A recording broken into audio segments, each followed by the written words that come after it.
বাগবাড়িতে building এ কাজ করেছিলাম, ফল ceiling এর লাইট কাটার কাজগুলো বাকি ছিল, তাই কাটতে আসলাম। সঙ্গে এসে আমার একটা বন্ধু এসে মার্বেল মিস্ত্রি। रुको जरा सबर करो।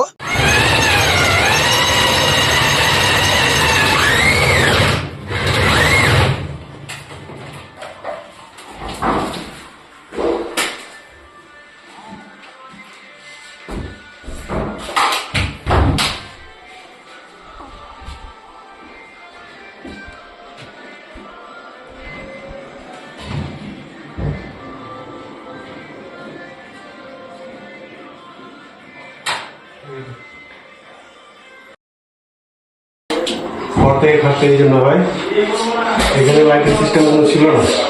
বাড়ি বলছে এখানে 3টা লাইট করবো, যেহেতু এখানে বাচ্চার পড়াশোনা আছে।